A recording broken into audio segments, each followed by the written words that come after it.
Hello. Welcome to Common Censored. I'm Lee Camp here with Eleanor Goldfield. Hello. Decided to switch it up and have on Eleanor Goldfield. This is the show where we talk censored stories and people, sensible solutions, and common ground movements to fight and build. And sometimes other stuff. So, America unraveling ever more by the day. People continue to be black-bagged by federal agents. But some of the big talk right now is, obviously we've talked about that a bunch in the past, but some of the big talk right now is about the upcoming latest attempt at a, third, fourth coronavirus bill to try and rescue unfettered capitalism as the systems collapse down around it. The GOP has, just came out within the past day or two. They're putting forward a new bill. Mitch McConnell is, I think, a $1 trillion bill. And even President Trump says it's semi-irrelevant. Other Republicans have said they're not behind it. Democrats don't seem behind it. So I don't know if it's got a shot in hell. And, I haven't gotten into the nitty-gritty of this thing, but I've read several things that say basically the main thing it does for the actual average person is just send them another $1,200 check. Right, and one of the things is that the unemployment benefits. I don't even like calling them benefits because it's not really a benefit. It's like someone wrapping a pile of shit in a dollar bill and putting it on your front porch. How big a dollar bill we talk? So basically that was at $600 a week. Now they're proposing to make it $200 because the added and unemployment benefit. Right. Yeah. Or not benefit. Pile of shit. Turd pile of shit. Yeah.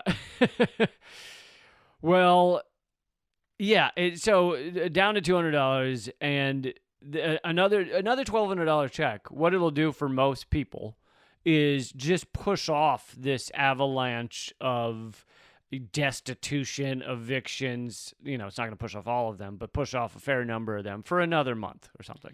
If that, because there was a report a couple of years ago, I believe, that showed that there's no minimum wage, or the minimum wage job in the U.S. cannot get anyone anywhere a one-bedroom apartment. Not even like in bumfuck, Kentucky or something. Like, there's no place in the U.S. where you can get a one-bedroom apartment for a minimum wage job. So really, what we're saying, like, with $1,200 a month, which is like fucking nothing, you can't really stave off the rent shit show. And not to mention that a lot of people are facing now is they're facing like back pay from landlords. Like, oh, you not only owe this month, but you owe last month because you didn't fucking pay. Right. So now it's this plus interest, which is totally arbitrary, right? Like, if you've ever read your rental agreement, your contract, which let's be honest, we kind of like glance at it when we sign a lease, but we're like, whatever, I just need somewhere to live. I'm pretty sure mine said I owe the landlord oral once a week or something. Then you are very behind. So a lot of times it'll say something like, if you don't pay by the 5th of the month or the 7th of the month, we'll start tacking on a random percentage, right? And sometimes of interest. It'll just be something that they picked out of a fucking hat. Right, they're like $250 a week or something. Yeah, like it can be whatever the fuck they want. Yeah. This is totally arbitrary. Particularly for places that don't have like strong laws that protect renters, like what do you call it? Sure. When this is the problem. I've been speaking a different language for a lot of this week. When we can't just like make the rent anything, it has to be rent stabilized. That's not the word I'm thinking of, but sure. Okay. Well, where you have like in Hollywood, this would sometimes happen. I had friends that had lived in like the same apartment for 10 years because they're like, well, if I leave and look for another apartment, it's going to be rent stabilization. That's not what the word is. It's not. I'm sorry. It's just not what the word is. Fine. I'm going to go look for it. You talk about something. Talk amongst yourselves. Really? Because that a couple of sentences was going so well. You know what? Well, what I was going to say is that, so I just did the latest Redacted tonight on these impending evictions. And so I'm not going to, I obviously don't want to, for people that watch Redacted, I don't want to act like I'm repeating myself too much, but the key points are there's 28 million evictions kind of on the chopping block. That doesn't mean that all of them are going to go through, but of those millions, tens of millions could happen in the next month or two. And we rarely on any of our media, rarely in most of our political discussions, do we ever sit and have the discussion, why should anyone be homeless in our society? Why should anyone fear that there'll be a roof over their heads? And really that's where the discussion should begin. But in our kind of unfettered capitalist, pounded into your brain, work hard or you're going to be living under a bridge, you fuckface, in that kind of world, that discussion can't even be had. It's not even heard.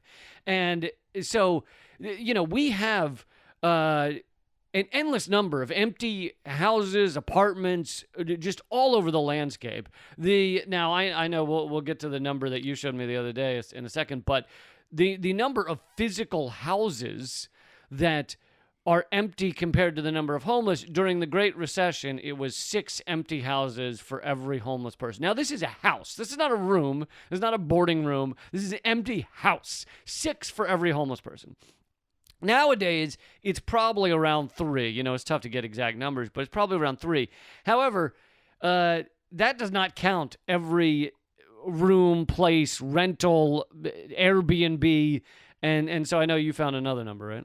Yeah, so this was a post that was put up by, I still don't know the fucking word that I was looking for, by the way, in case anyone's was following it rent that. stabilization? No, it was not, Lee. So this post What if all of a sudden you just yelled, rent stabilized? That's not it. Now you're poisoning my mind with the wrong word. So this post was put up by BT Newsroom, which is a great show. I was on it. That's not why it's great, though. It's hosted, I think that makes it great. It's hosted by Eugene Purrier, who's a brilliant and badass activist journalist. You're like an infectious disease of greatness. You just infect others, and by you being on it, you made it great. I think. Thank you. I think. So anyway, this is these numbers, or this post, which is on Instagram, that they posted, says that there are 30 empty homes for every one homeless person, and these numbers are based on, while 17 million housing units sit empty, some 567,715 reported homeless at any given time. So. Right. The difference here is housing units. Right. So that's a different calculation versus an actual home, like a standalone home. It's still fucking disgusting. But one of the things that they note in this post is this also doesn't take into account people who are living in their cars, people who are living 10 people to a 1-bedroom apartment. So this does not, of course, take into account totally unsustainable, unsanitary, unsafe living conditions where you technically have a home. Right. So this is really these numbers that we're sharing with you are kind of, they're on the low side of these estimations of people who actually have acceptable and safe living conditions. And if our system were based on any sort of normal moral universe where you actually think what is right, what is how things should be, if the resources we have in this world were even moderately, just a tiny bit allotted so that people don't suffer, so that people have a roof over their heads, so that people have food and clothing. It could easily be done. We live in a post-scarcity world if we actually allotted these things around. But instead, we live in a system that is based purely on profit. Who can get the most? How you can get the most? Who has the most to buy other things so that those things will go bankrupt? I mean, it is purely a competitive, cutthroat disaster system. And But Lee, I would just like to point out that the Democrats have the answer. Okay. The Democrats. Give it to me now. Here we go. Everybody get ready. Here come the Democrats. The Democrats, they're on your side, everyone, okay? Representatives Ayanna Pressley, Rosa DeLauro, and Senator Kamala Harris, you remember her, have introduced she very a well may be bill. the VP soon. Introduced a bill to fund legal assistance for Americans facing eviction. Because you know what? The bad part here isn't that you're going to be homeless. It's that you have no legal representation. We're not going to fix the dumpster fire system, but we will give you a little squirt gun that you can use on the dumpster fire. It's another dollar bill wrapped around a pile of shit. So yes, really, but in this case, the squirt gun could have some tiny effect on the corner of the dumpster fire while the rest rages. You know how like really it's not your situation that sucks, it's how you perceive it. So if we just looked at homelessness like, look, you're getting a lot of fresh air, plenty of exercise because you have to walk everywhere to get food or find shelter. You make friends with the other homeless people, the thousands and thousands of homeless people. So really, it's not homelessness that sucks. It's the lack of legal representation. Homelessness is Absolutely. actually quite an adventure. Quite a great adventure to be had. And furthermore, is it not coming from a bit of a privileged place to imagine someone with the time and effort and bandwidth and energy to sit down with lawyers and fight their evictions? Mm-hmm. Does a single mom with fucking 3 kids working 2 jobs be like, you know what, let me spend 3 hours, 6 hours a week with my lawyer while my housing is in limbo? Well, and the other problem here is too, and this is something that environmentalists face all the time. It's like, this shit is technically legal. So, and so a lot of these evictions are technically legal because the system is built that way. So you're offering up a lawyer to go to bat for someone in a situation that they might very well lose, and then maybe even have to be responsible for the lawyer's fees of the other people, of their landlord. When in reality, it's not a matter of whether this is legal or not. It's a matter of whether this is fucking okay or not from a human rights perspective. So the Democrats are literally like, okay, so the system says that these evictions are legal, and that's totally fine. But here, we'll give you a lawyer to possibly fight this where you might have to end up paying the fees for the other person who wins. I mean, doesn't this sum up the entirety of the Republican and Democrat two-party system that is a blatant charade? You have the Republicans or the Donald Trumps or whatever running around being like, evict those motherfuckers. They failed to pull themselves up by their bootstraps, you losers. And then you have the Democrat going, whoa, whoa, whoa. Here's a squirt gun. Like, here's your little modicum of attempt to try and salvage some sort of life. And we're the quote-unquote good guys. Mm-hmm. Well, yeah, and of course, at the end of the day, it's really just a matter of the problem being that the system is fucked up. But neither the Democrats nor the Republicans would ever admit that, because that goes against their own self-preservation. So the system is the problem, and no amount of legal representation is going to fix the fact that housing should be and is not a human right. Healthcare should be a human right. Access to good quality education is a human right. All of these things that are continuously sidelined by Democrats and Republicans, that's the issue. And before we get more on healthcare, I just wanted to say this one last thing, which is that I have forgotten. Is it something to do with rent?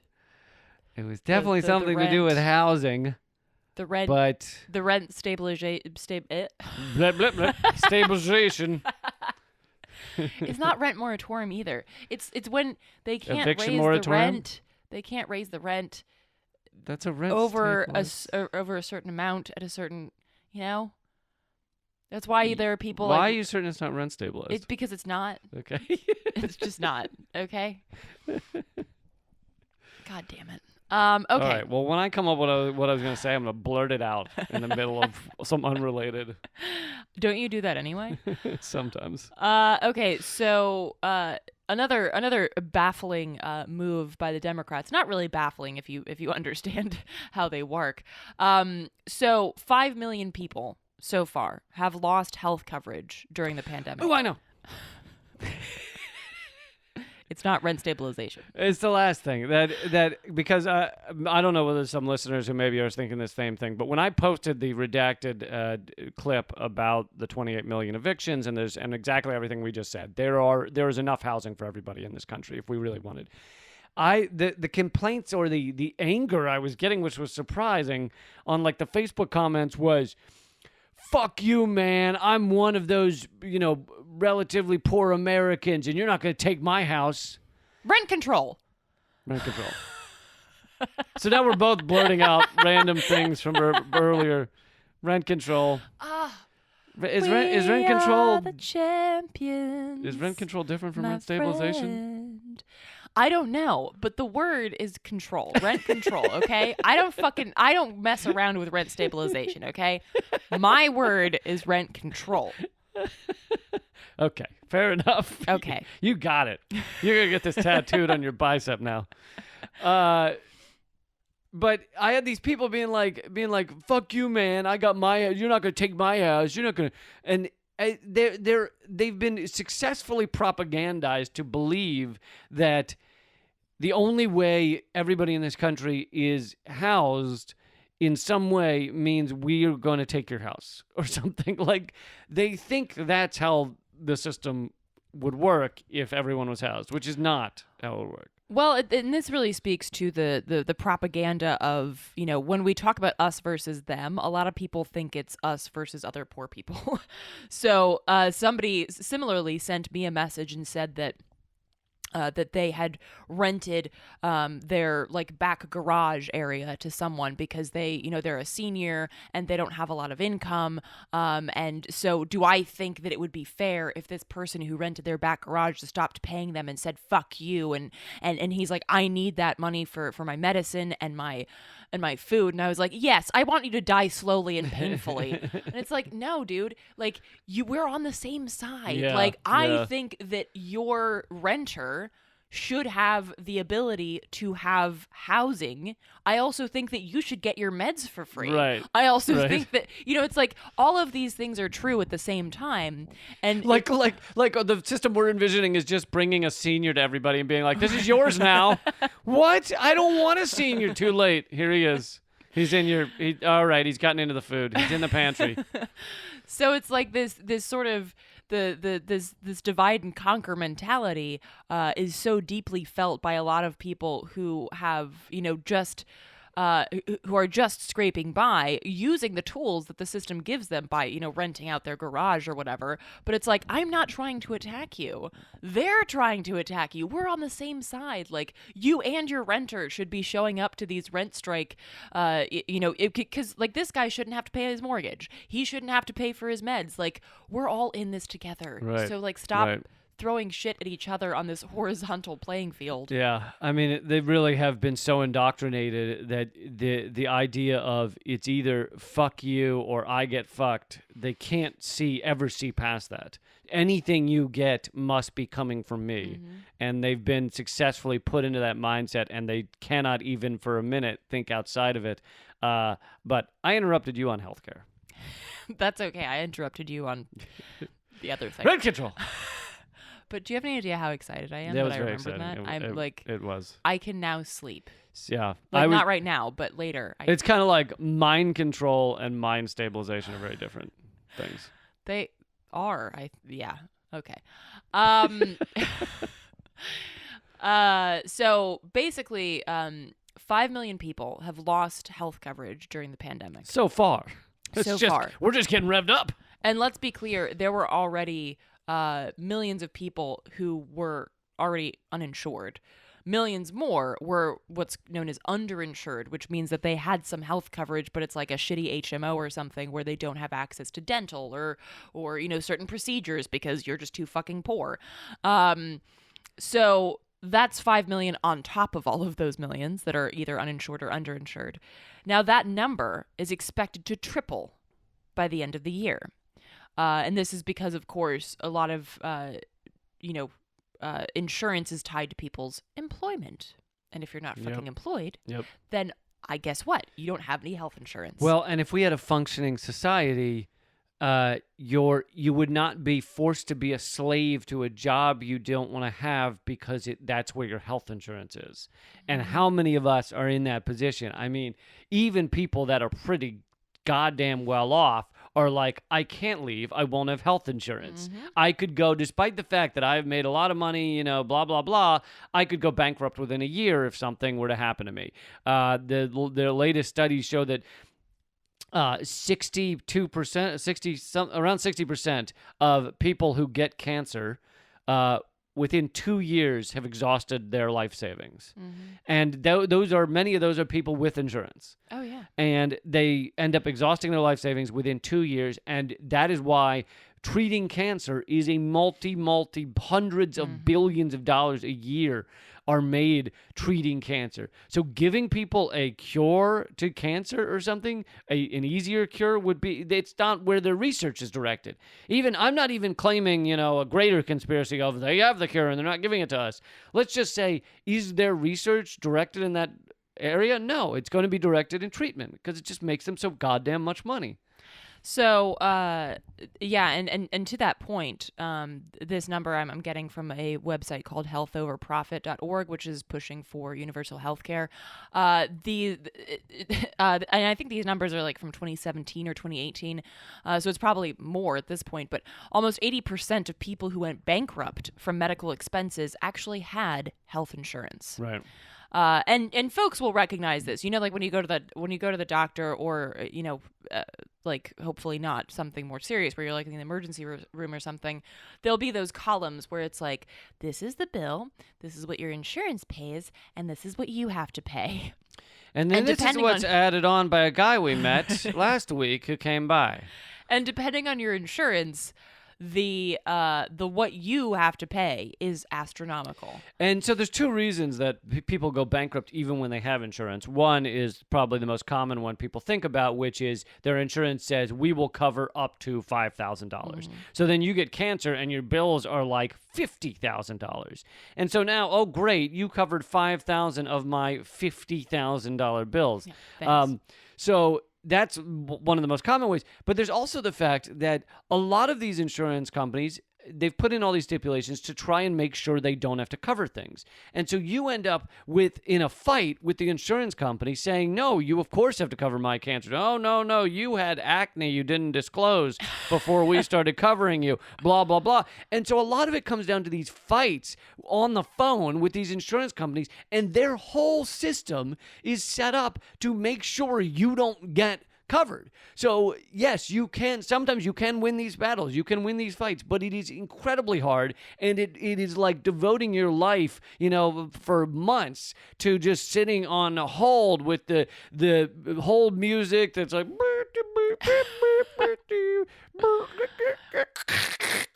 okay, that's enough of an example. No, but listen, I know I've told this to you, but I haven't told this to them. I'm convinced that hold music shit, it is designed to be fuzzy. Somewhere they tape fuzzy music. It's not, the reception on the hold music is not 100 times worse than the reception when someone speaks to you. It doesn't make any fucking sense, all right? That they put you on hold and then all of a sudden the music... It doesn't... You sound like a dying rooster. That's what it sounds like. Someone sells fuzzy hold music, is what I'm saying. And if we get to the bottom of that, I think we get to the bottom of everything. I think you've solved it. Pretty sure. But so this is and part of the problem here too is that we talk about this like it's like it's normal. Like if I think that the numbers, again, I'm getting this from Health Over Profit, some 30 million people back in 2017 were without health insurance. So what's another 5 million, right? Like, what's another 5 million people? What's another 10 million? Hell, what the fuck? The new motto of America is what's another 5 million people. But seriously, because when you're working under the assumption that you can have, what is that? Like, if there are 300 million people in the U.S., it's 10% of the population, Yeah. right? Is my math correct there? Okay, thank you. Wait, I didn't hear what math you were doing. 30 million is 10% of 300 million. Okay, Yeah. thank you. Woo! Take that, 9th grade math teacher. She actually died of cancer because she didn't have coverage. It was a he, and I think he's fine. So like when 10% of your population doesn't have access to basic health coverage, and then you have these numbers like another 5 million are going to lose health insurance, another 10 million, that's just the cost of operating, right? That's just like, oh, that's just how our system works. And it's not perfect, but it's American and we're proud of it, right? Like, it's this sort of like, of course you wouldn't have anything that, and that's why there's an article in the New Republic talking about like how the Democrats are failing us, and it's like, well, obviously. This is, the Affordable Care Act, which is neither affordable nor caring, is built on that premise that we're going to give some people some coverage, but still fall like really quite short of this idea of healthcare as a human right. No, what the Affordable Care Act did was it said that pharmaceutical and industry profits are a human right. Healthcare is something that you can have like as a garnish if you can access it. Well, it's something I keep coming back to with the Affordable Care Act. And people will say, well, but all these people got insurance that didn't have it before. And it's like, yes, but there was such a much larger issue that was never addressed, which why is there profit involved in your healthcare? One of the most important studies I like to reference a lot is the Princeton study that showed that Americans, no matter what we want, it could be 80, 90% of Americans want something to get changed by our federal government, to get whatever added, a bill to go forward. Unless it aligns with corporate interests, it never happens. Like, that's what the Princeton study found. Basically, near zero probability of getting something that doesn't align with corporate interests. So then you look at the Affordable Care Act, and it is a perfect example. The reason they were able to get it is because it aligned with corporate interests. It helps corporations to have relatively insured people, like at a very low level, so that they're not so desperate they can't even work. And it helps corporations, the health insurance industry, to have everybody on their system. So, especially the healthy people. So they agreed to it because it benefited their profits. And that is why Affordable Care Act got passed. Yeah.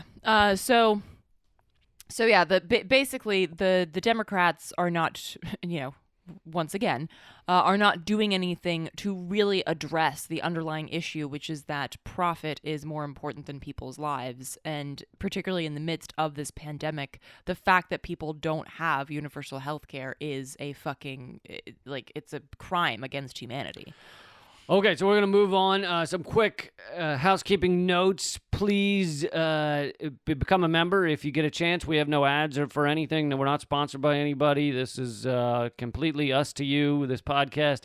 Patreon.com/commoncensored. You can become a member for as low as $1.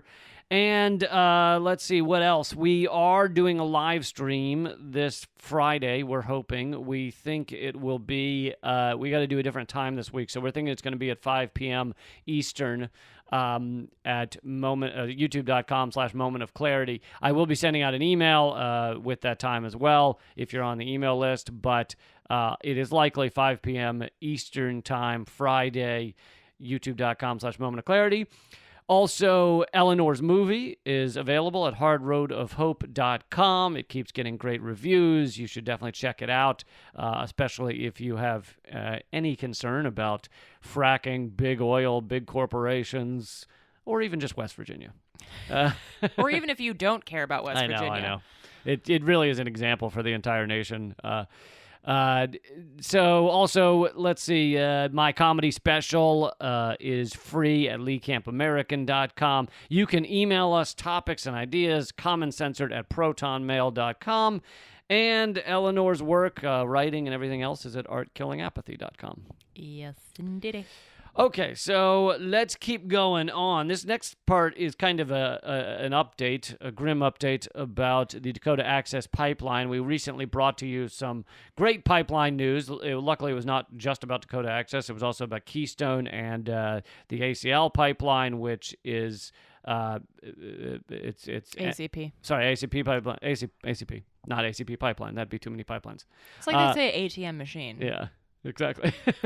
But anyway, so that one is still stopped. The Keystone is still on hold for the moment, but we have Dakota Access update.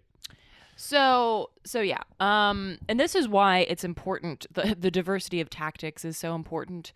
And this is why we also have to not just understand how our courts work, but how, what's the word? Oh, damn it. Now there's another one I forgot. Rent control. Our judicial system. Like when someone passes a law. Judicial system. When someone passes a law, and then you have to make sure that it gets done. Holds muster. Like not enact, but like you have to. Who's gonna pass it? For fuck's sake. So enforce. Thank you. Woo. Yes, enforce. Who enforces the rent control? That's the real question. That's the real question here. So, for folks who didn't catch this, basically there was a court who ruled on July 6th that the Dakota Access Pipeline would need to be drained and shut down while there was a study conducted to understand the, quote, environmental risk of the pipeline, which... shouldn't it? Every time they do one of those analyses, shouldn't it just be terrible? This is awful. Well, and it's like, why wouldn't you do that before the pipeline started pumping oil? I don't know. Maybe they're supposed to do it before. Right, of course. But recently, a federal appellate court granted an administrative stay. Appellate. I like appellate, though. Apple. That's like a baby apple. Why with the English so hard? So hard. That's a weird spelling. Appellate sounds awesome. Appellate? I would eat 10 appellates. Appellate? I would eat 10 appellates right now. Appellate. You know what? There shouldn't be two L's then. Okay, you can write to them, the appellate people.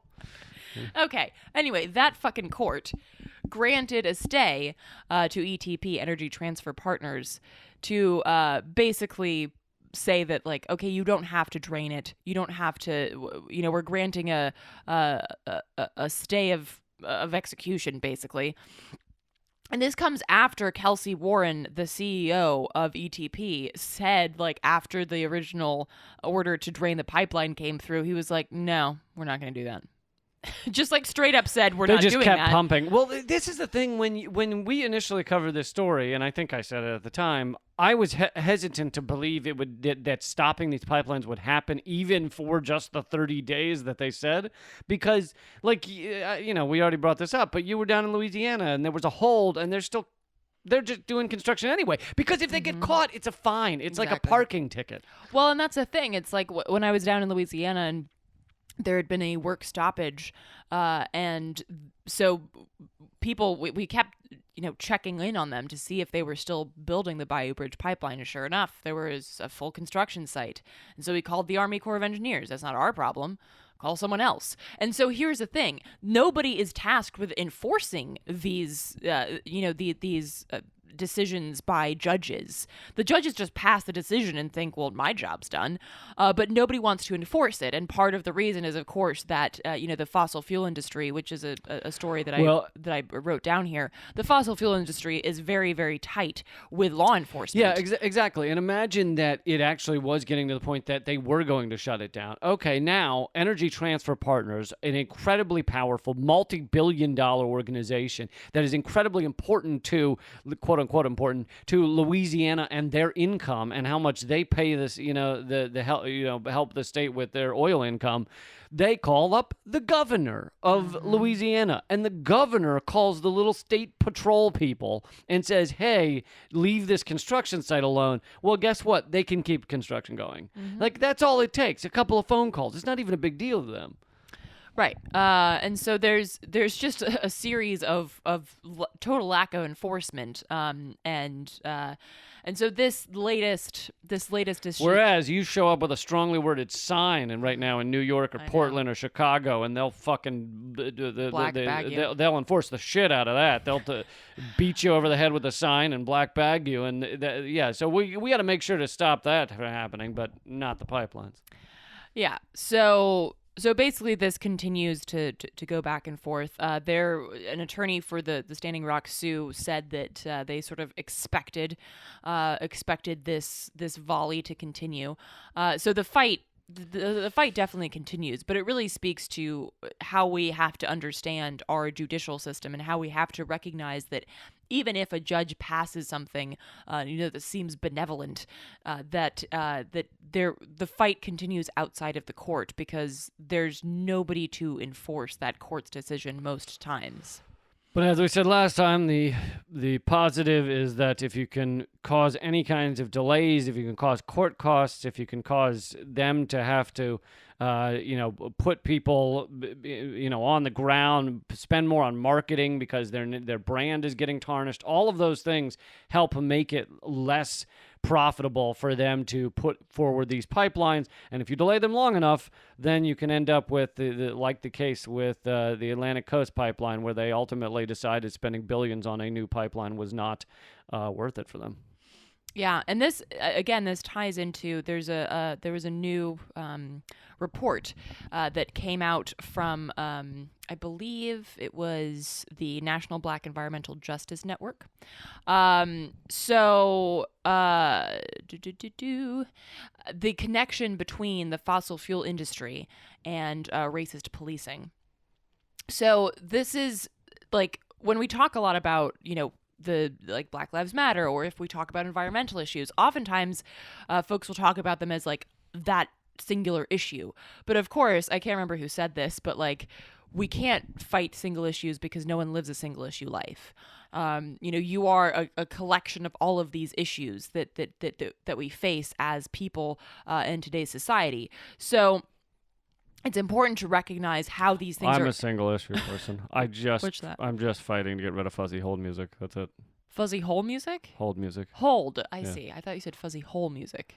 The music that they play while you're enjoying a fuzzy hole is very different. Wow, that took a turn. Okay. Can't unhear that. Whew. So basically, like, and you've seen this in, recent pushes to criminalize protest, particularly as it has to do with so-called critical infrastructure, which is, the oil and gas industry and coal and things like that, where if you're anywhere near that quote-unquote critical infrastructure, the laws that pertain to you are much more Orwellian and Gestapo-y than normal laws. And this really speaks again to that tight relationship. So, for instance, and this report gives examples. So, for instance, Chevron, which is, as many of you know, one of the biggest oil and gas companies in the world. It's the 5th biggest U.S. refiner. It's a top polluter. Congrats. And they are a quote-unquote corporate partner of the police, sponsor of the New Orleans Police and Justice Foundation, which is a fucking oxymoron. And it's a board member of the Houston Police Foundation and sponsor of the Houston Police Department's Mounted Patrol. I didn't even know there fucking was one. Marathon Petroleum, which is the nation's largest oil refining company. And of course, and here's another thing to remember, that all of these companies more intensely impact communities of color. So, for instance, Chevron has one of their major refineries in a city made up of 80% people of color. Marathon Petroleum, their refineries are predominantly, guess what, in Black and brown communities, which are these sacrifice zones across the nation that are predominantly in Black and brown and indigenous communities. Right, and that's by design. I mean, there's two, I guess, main reasons that ends up happening. One is by design. They intentionally put these things, these horrible refineries, the pipelines, etc., through black, brown, and indigenous areas because they know those people have very little political power and therefore won't be able to actually stop these things from going in.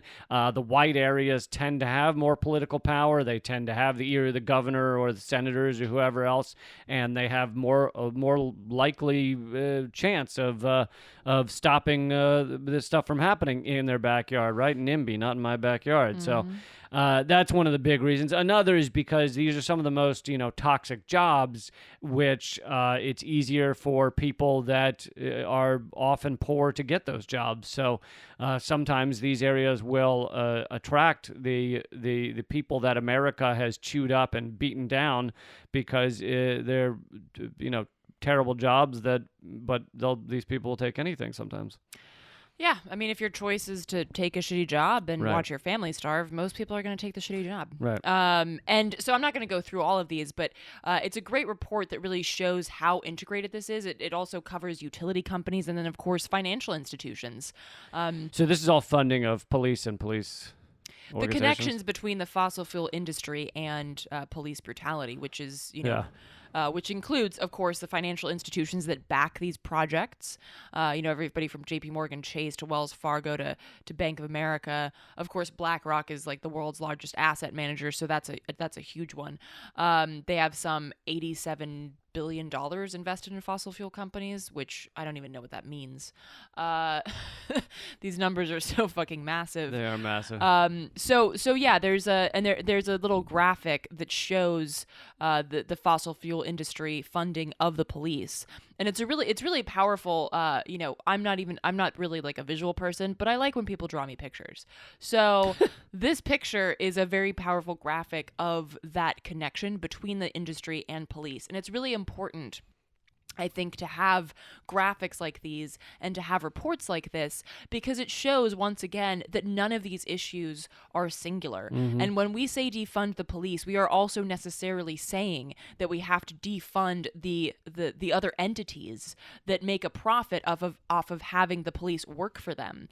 And I can speak to this even on a more personal level too. Down in Louisiana, there was a report that later came out thanks to some of the reporters that were embedded with the Bayou Bridge pipeline fight, that there were police that were then moonlighting as pipeline security.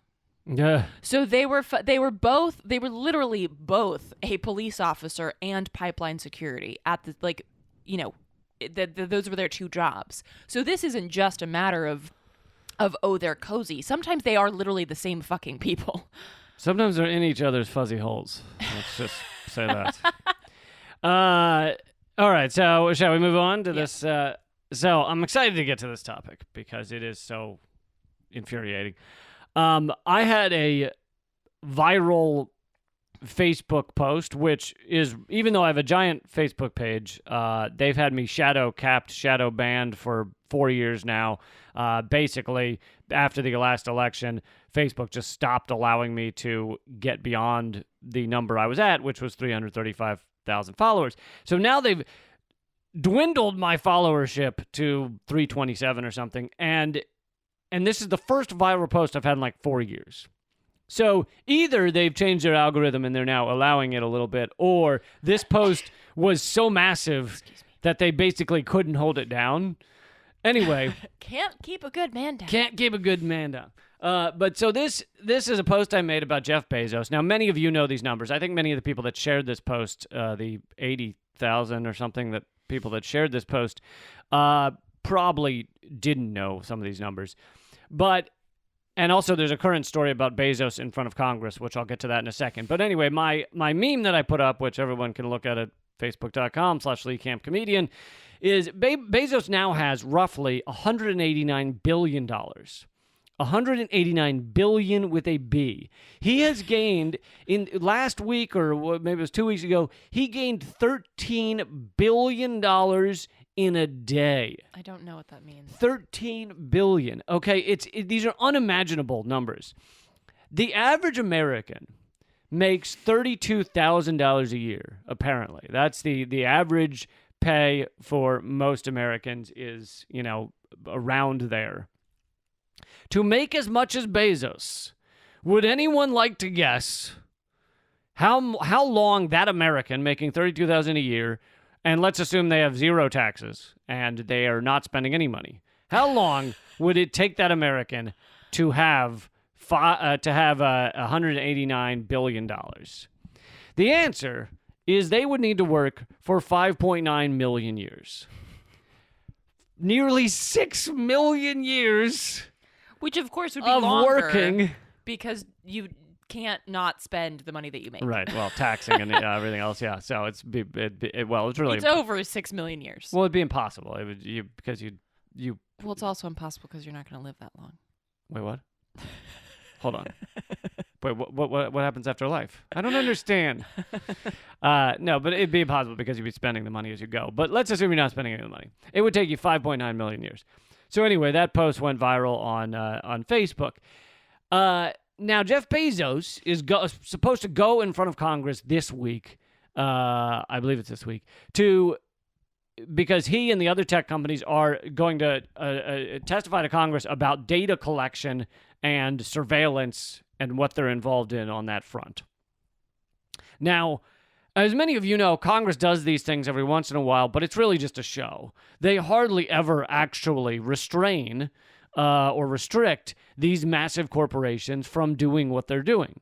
Lots of times, these corporations are doing it with the help of the U.S. military. Jeff Bezos and Amazon have a $600 million contract with the Pentagon, and I think that's the number people often mention, that they have that massive Pentagon contract, but I think that's now one of the smaller ones they have. I think they now have billions connected to the U.S. government.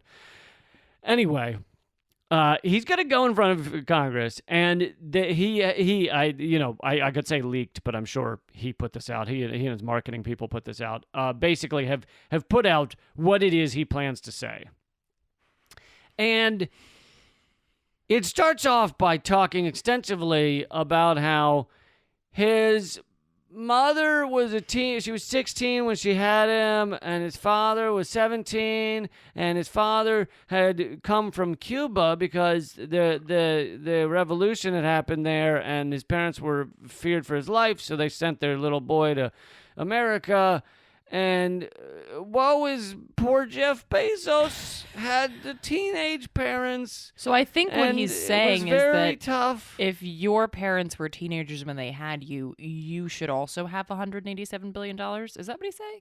Because that's what I'm picking up from That's correct, yeah. So each person with teenage parents deserves nearly $200 billion. Right.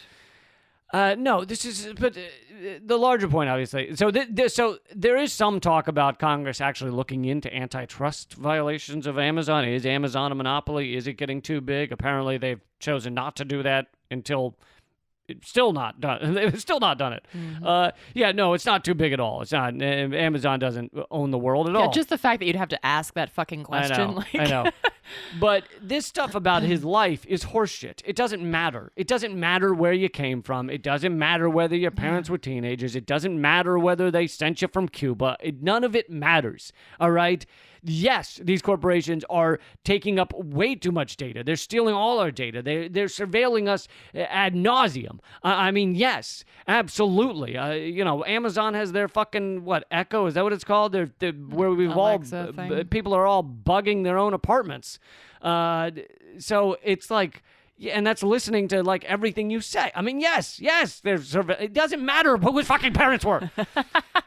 And then so I took out one quote, which is a quote from what he's going to say to Congress, apparently. We should scrutinize all large institutions, whether they're companies, government agencies, or nonprofits. Our responsibility is to make sure we pass such scrutiny with flying colors.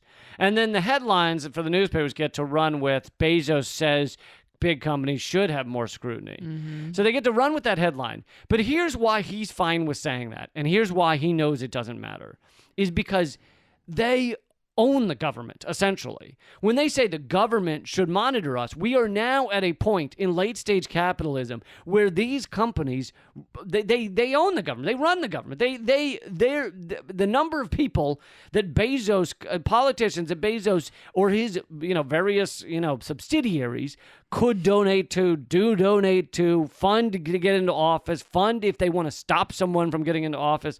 Like, they essentially come very close to owning the government. Mm-hmm. So by saying that, yes, the government should watch us, okay, fine. You've got your own people watching you. Well, then, and also by lumping that together with, everybody should be scrutinized. The government, it's basically like saying, like, okay, government is doing too much, even just by looking at me, okay? Because it's too much overreach, and this is getting a little too heavy, and we should make sure that government allows companies to serve people. The free market, man. So by lumping that in there, he also gets to, like, wave that flag that, like, look, if I'm going to show up in front of Congress should go in front of Congress and explain itself.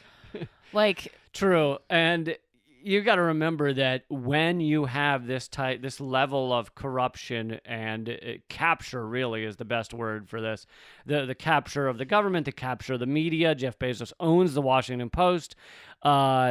He knows he's going to get fawning coverage for the most part of his words to Congress. He's got a speech that has been, tested by a marketing firm that he pays $100,000 a minute, which for him is pocket change. And they have carefully figured out what it is he should say. And the following day, Washington Post will run with whatever headline is, effectively help Jeff Bezos. Even if it says something like Bezos says, there should be more scrutiny. It's still designed in the long run to really just further his image and further the control and the domination of Amazon as it, captures more of our system. Amen. But this is a level of corruption and capture that I think a lot of people don't understand. They really do view these two areas of our world, our society, as adversarial. Oh, Jeff Bezos doesn't want to go in front of government because they're going to restrain him, restrict him. And it's like, there maybe was a time, maybe you could argue there were certain years in America's past, maybe that there was more adversarial nature to government versus big corporation. But nowadays, and in many points in the past, it's so captured that he doesn't really have much to worry about. There are no signs that they're going to break up Amazon. And the one great kind of breaking up of corporations happened, I guess, during the New Deal with FDR. And that was not because he just dove in and said, this is better for the people. It's because there was such massive pressure by people on the street and by some politicians who were actually working with unions and things like that they kind of felt their hand was forced. They felt like, if they don't do this, we may lose America to workers, to unions. Right, and this really speaks to the malleability of capitalism that we've talked about in the past, that, like, people think of capitalism as a very rigid system, and in some ways it is, like, profit over people. So, like, the foundations of capitalism are very, very, concrete. But it's very fluid above that. The other stories of this house are pretty flimsy. It'll switch however it needs to. So, for instance, right now it's all like Black Lives Matter, and it'll do stuff like send out another $1,200 check to be like, look how much we care about you. We're cool, because they want to make sure that they just stay just far enough from an all-out revolt. So they will do whatever they can to, and this is like, it's a play, right? How far can we go before people really fucking lose it? It's like, and then we'll back up just enough so that people go home, but they don't necessarily even have a home to go to, but they leave us the fuck alone for a while. Right, because they need the people are the consumers, and they spend the money, and they're also the workers taking terrible jobs for minimum wage. So really, the system is a vampire latched on to the neck of kind of a dying person. And that person, as it gets, as it slowly decomposes and the lesions are appearing on its skin, the vampire puts a Band-Aid here and a Band-Aid there and says, "You're doing great." Yeah, well, I could keep going on that metaphor, but I'm not going to. Yeah, I think that's in a nutshell.